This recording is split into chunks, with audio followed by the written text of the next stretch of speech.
Well, hey, welcome. My name is JD Dorland, if I don't know you. Hey, thanks for coming. Thanks for checking this out. I am a piano teacher here in the University Place, Tacoma, Washington area. And this video is primarily geared towards some of my students that are just getting into jazz, talking about 2-5-1s and kind of what that is, what it does, some maybe little exercises you can do to kind of work through them. So this may not answer all of your questions, but if you maybe have a particular one, feel free to comment below. Do my best to answer it, and then yeah, I mean, feel free to check this out. I'll attach a maybe a link to my website where you can find this document as well as this app if you don't have it as we get into this. So let's do it. What are 2-5-1s? 2-5-1s are kind of that main chord progression that you hear about in jazz. When you're playing jazz and somebody says a 2-5-1, right, they're talking about specific chords and how they relate to probably a scale or kind of a key center, right? So let's talk about what those are. A 2-5-1 is, think of like your steps of your major scales, right? If you don't know your major scales, you need to go back and you should know them. You should know some good fingerings for them, right? Be able to play them through some different tempos, different rhythms, but probably more importantly, kind of just know the key center, right? Know what the sharps or flats are, and of course the root is the 1, and so what we're going to say is, as I go up the scale from, say, let's C to C, we'll keep it easy to start with, right? Just white keys from C up, 1, 2, 3, 4, 5, 6, 7, 8 is my octave, right? Hopefully that's not new. And really what we're saying though, if you build a chord or just think of skips off of each one, I would form a triad, a 3-note chord, right? So my C, up 1, and all the way till we get to that B, and then we just repeat ourselves by the time we get to that C again, right? So think of majors and minors. If I am going up, I got a major 1, a minor 2, minor 3, major 4, major 5, minor 6, and that diminished 7 chord, and then I'm back to home, right? Now we can do the same thing with sevenths, and that's what we're going to kind of primarily probably be using here as 7th chords. And if I want to do the same idea, I could just do the skip, skip. So there's my major 1, major 7 chord as a 1 chord, right? Minor 7, minor 7, 3, major 7, 4. There's my dominant flat 7. There's my 5, a minor 6, 7th chord. And then you get that kind of flat 5, you know, minor chord, right? A B minor, flat 5, half diminished, however you want to think of that, right? So, but we're going to talk about, again, is my 2-5-1. So if I am in that C scale, my 2 is my D minor, for instance, my 5 is the G, and my 1 is, again, kind of that key center, that root, that tonic, however you want to think of that. I use root probably more than tonic, but same idea there, right? So what do we do? What do we do with these, right? There's a couple things, right? Talking about just knowing chords and then maybe how to solo over them and maybe how to recognize them. I should say there is one other 2-5-1, and that would be like in a minor key. And we're not going to hit that today. This is really geared towards just those beginners trying to get into this, right? So, but one thing you can do is if you are seeing these chords in a song is, do I recognize them and can I kind of identify them as a chord progression, right? So I like to tell students, you know, if I'm looking in a, say, a jazz standard, if I'm kind of looking at those chords and I see a minor 7, right, something minor 7, and after it I see something 7th, right? If I see that, at least my first guess, because this is such a common chord progression, my first guess should be, oh, it's a 2-5, right? And then you got to look at it and be like, okay, that's a whatever, this is a whatever, and yeah, if it was in a scale, right, and letter-wise, it should be a letter skip 2 to that 4th and then down to that root, right? Then that would be my chord progression. And it may not have a 1, but it could still be a 2-5, right? So whatever those chords are based upon as the 1, the 2-5 resolved to 1, or just a 2-5 of the 1, that's like the scale or the key, right? We're going to come back to that idea here in just a minute, but just kind of touch upon it. So let's talk about chords, kind of giving you some kind of some how-to or maybe what to just kind of practice just to really just use a chord exercise, right? You could take this.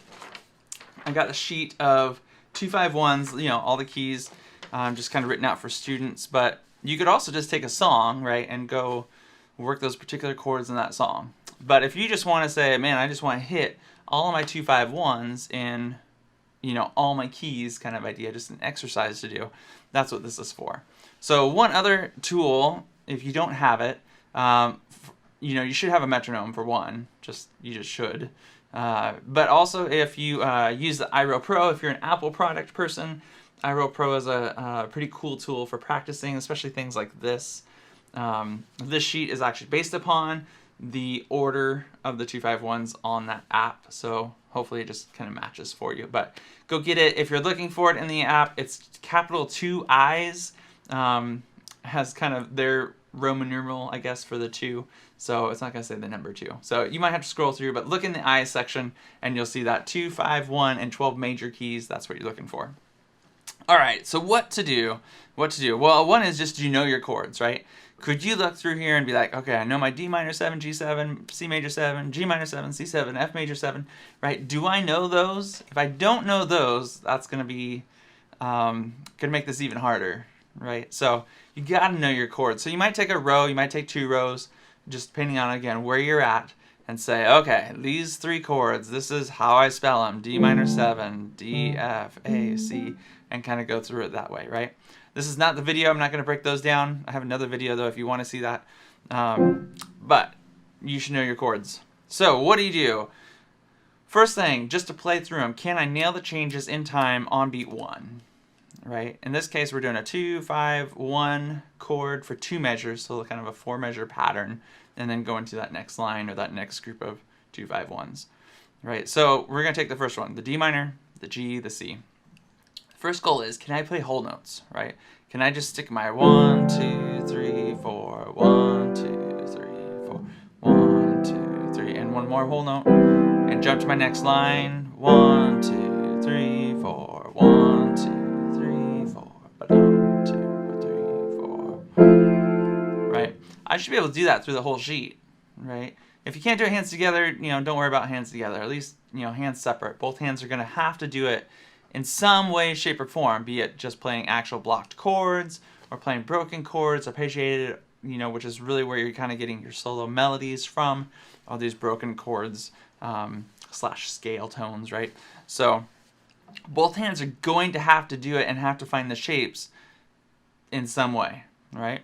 So that'd be your first one. The second one is very similar. Do the same thing as far as playing hands together, find those chord changes, and this is just saying, let's do a simple swing pattern to it, just again, just to kind of touch into something different, right? And the swing pattern would be like a dotted quarter note to that eighth tied to the half, right? So it's that 1, 2, and 3, 4, 1, 2, and 3, 4, 1, 2, and 3, 4, right? And so here's an example. Grab my beat, 1, 2, and 3, 4, 1, 2, and 3, 4, 1, 2, and 3, 4, 1, 2, and 3. Just that basic swing pattern. 1, 2, and 3, 4, 1, 2, and 3, 4, 1, 2, and 3, 4. Alright, and so forth. So again, this is an easy tool. This the app is cool because you can, if you haven't done this before, you know, once you pick your tempo and how many times you want it to do or whatever, you can actually push on that measure and you can drag over. So when it highlights however many measures, so maybe just that first line of 4 chords, or 4 measures of the 3 chords, I should say, sorry. And then hit play, and it's going to just infinitely repeat just that line. So it's a great tool for just working out those 3. Or you can, again, take it down like the first 4 lines and do the same thing, right? Great tool. So that's just a couple quick things in just that root position. The second one is still doing, say, a root position to an inversion. If you talk about inversions, right, these are the closest shapes. These are saying, well, if the chord that I'm playing now has something in common to the next chord I'm going to play, then whatever they have in common, I don't move it, right? So, for instance, if I am the D minor 7, going to the G7, my G7 is G, B, D, F. I gotta say, well, they both have a D and they both have an F. So I'm gonna lock those guys in, which means my other two have to shift. In this case, they find the G and the B. And then I do the same thing to my C major 7. What do they have in common? The C, E, G, B. Well, they both have the top two in common, which means my bottom two are gonna move, right? And that's actually kind of a little pattern you could think about too, with these 2, 5, 1s from that root, top two down, and then the bottom two down. Not that we want you to memorize it like that, because you should know what's in the chords, right? But it is kind of an easy pattern to kind of latch onto and think about. And of course, you could start in different shapes and do the same thing, but just again, for beginners, take that root shape to the next shape to the next shape. Right? Can you do that all the way through all the keys, whole notes, right? And then could you do that all the way through all the keys as that swing pattern? Same idea. 1, 2, and 3, 4. 1, 2, and 3, 4. 1, 2, and 3, and so forth, right? Take it all the way through. Okay, so a couple just quick exercises playing the chords. Again, just only chords. Now let's just talk about quick bass lines, right? And these are the two kind of beginner go-to bass lines that I always have students try to go through. And one is just the root. This doesn't count because you should be able to do this anyways. One is just play the root as a whole note. And then my other chords in the right hand this time as the same idea. Play whole notes or you can play the swing beat. Doesn't really matter. But do the same thing. Play that 1, 2, 3, 4. This is the inversion. 2, 3, back to root. 3, 4, 1. Right? That's the easy place to start. Just can I play the root? And then, of course, can I play the chords? And the other one, the first one I want to talk about is the root 5, playing a 2 feel, right? If you don't know what a 2 feel is, you should know what a 2 feel is. That's one of the most popular kind of grooves in a swing beat, right? It's playing something on 1 and 3 in the bass. So it feels like 2, even though it's on beats 1 and 3. 1, 2, 3, 4, 1, 2, 3, 4, 1, 2, 3, 4, and so forth, right? So take that idea. We're just going to say root 5, root 5, root 5, root 5, right? That's the pattern. My right hand's going to play the chord, so it'd be like 1, 2, 3, 4, 1, 2, 3, 4, 1, 2, 3, 1, 2, 3, 4, next line, or repeat that line, whatever. But that's the idea, right? Just half notes in the bass, the root, the fifth, the root, the fifth, the root, the fifth, right? Remember your chords, root, third, fifth, seventh. That's what we're talking about, okay? The other one is the kind of the 4 on the floor, the quarter note, right? This is the start of a walking bass. You hear quarter notes on the bottom. We're just going to say, hey, just outline your chord, just going up to start with, right? So take my root shape, 1, 2, 3, 4, 1, 2, 3, 4, 1, 2, 3, 4, 1, 2, 3, 4. And that's it. And I play my right hand on top of it. Same idea. 1, 2, 3, 1, 2, 3, 4.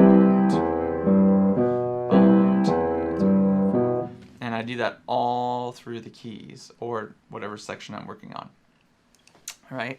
So that gives you 2 grooves right away. I've got my bass, I can do halftime feel, and I can play quarter notes. And of course I can play those quarter notes and I know what the chords are because that earlier exercise was playing everything as whole notes, right? And this is again where it comes back to into play. Every hand or both hands have to be able to play either one, right?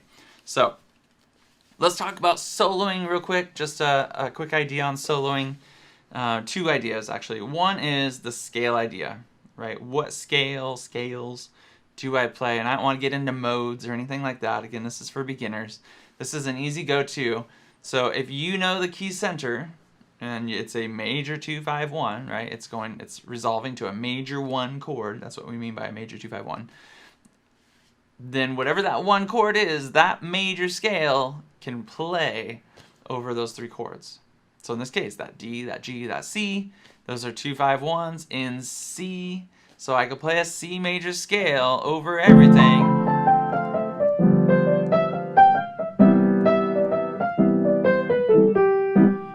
Right, and it's gonna sound good. Right, now the strongest, best sounding notes are the chord tones. So you should already know those because you've already done the whole notes and all that good stuff, right? So target practice. Right, now we're saying find those thirds, find those sevenths. We already know you can find the roots, maybe find the fifths, but you know, just start that way. Start making solos out of those particular chord tones, right? My third, maybe I just start with quarters, right? I mean, it can be boring as that, and then add some rests, right? That just depends on where you're at, what level you're at. But that's an easy place to start. And then do the same thing with the sevenths, right? And then maybe take the chord shape itself and just say, okay, I'm going to play the root shapes, but I'm going to create a solo out of those notes that I'm playing, right? Sorry, that was playing the third, the ninth there. Go back to sevenths here.